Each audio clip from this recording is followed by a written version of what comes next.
Hi card making friends, it's Sandy McIver here, and I'm excited to share with you 2 cards I've created with the new Fantasy Flower die set from Syberia Designs. This is a beautiful die set with a large and small flower, a variety of leaf sizes and stems. For the sentiments, I'm using the large thanks die set, and you can also get this in a matching foil plate that I'll be using in my next video. So I'm just going to pop the packaging open so I can get into these dies, and let's get started. I'm going to start by making a quick background. This is a 4 by 5 1/4 piece of hammer mill white cardstock, which I'm attaching to some scrap paper. And I have this stencil from my stash that I am attaching over top. I'm using Post-it tape to hold it in place.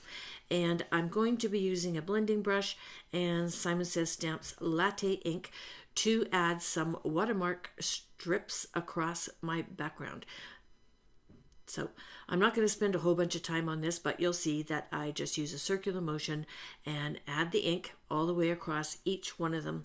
And this gives me kind of a nice artsy background without taking over the main image in my cards. There we go, all finished. And if you don't have a stencil like this, you can simply cut up some craft colored cardstock and glue it across your card front and end up with this result. On to the die cutting.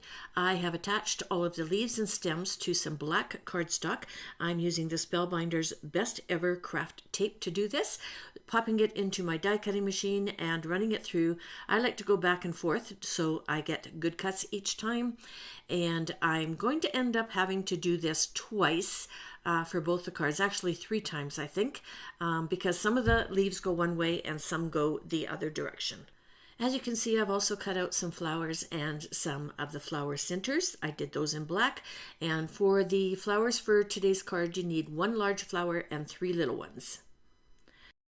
So I'm using the fine tip on my Barely Art glue to glue these together. I'm starting by putting a little bit of glue on the back of the front one, which is the dark of the 2 yellows, adding the flower center to that. And then I'm going to add some additional glue to the back of that. And it's all going to get attached to the lighter yellow piece, which is the back of the flower. And you're going to do this for all 4 of the flowers. Next, I'm going to glue the stems onto the back of each of the flowers. And some of these will be trimmed after we get everything put together on the card. I'm going to be attaching all of my flowers and my leaves with foam squares, and so you'll see that I'm adding some.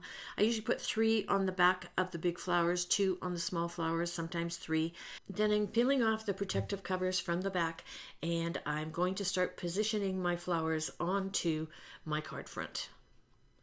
So I'm starting with the large one at the top. And I'm going to try and angle these back and forth a few different ways and working my way down the left side of the card, just kind of filling in as I go. And once you get them all positioned, then you can flip the card front over and nip off anything that is hanging over it, and then go back in with the fine tip on the Barely Art glue and glue the little stems down. So everything's secure on the card. Next, I'm going to audition where the leaves are going to go. What that means is I'm going to dry fit them, so no glue, no foam squares, no anything. I'm just popping them in here to see where I want them, and then I'll come back and add my glue and my foam squares to hold them up. But basically right now I am just making sure that I have enough to do all of my card and that they're evenly distributed throughout. Now that I'm happy with my placement, I have got a foam piece on the outside edge of each of the leaves. I'm putting a little bit of glue on the inside, and I am tucking them underneath the flowers. So that way they're flat underneath the flowers, but they come up a little bit to create a 3D effect out in the farther part of the card. And again, you want to turn this over and snip off anything that's overhanging so that it's not sticking out on your finished card. The cardstock I used for today, Spellbinder's Saffron, Spellbinder's Chamomile, and Simon Says Stamp Black.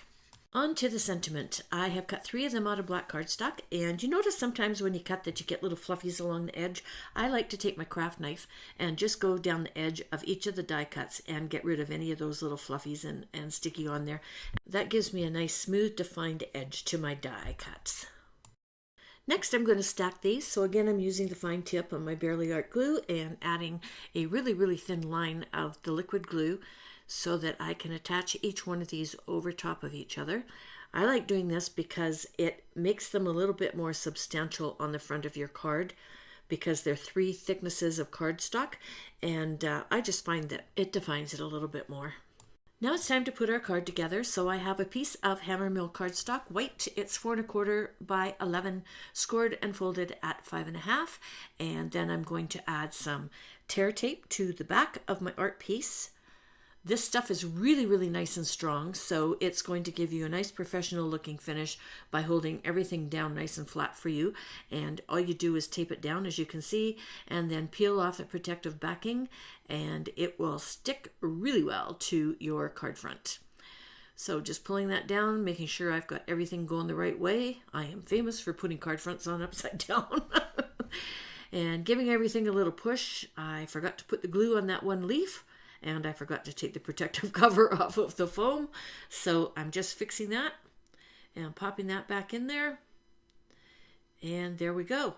So let's add a little bit of glue onto the back of my 3-tiered sentiment. And then we're going to pop that in the bottom center of the card. And what I like to do at this point is grab a couple of acrylic handles, and I just like to pop them right on top of there and leave it for a few minutes to let everything set. So my final step is I'm going to take my Jelly Roll tin from Syberia, and I am going to add some white dots into my flower centers. And I'm working on top of my glass mat. One of the great things I like about that is you can get magnets for them. The board is magnetic and they're super, super strong. So it holds my card in place for me. Lets me allow to use both of my hands to work on this. And I would suggest doing this before you put the sentiment down. It would make it a lot easier.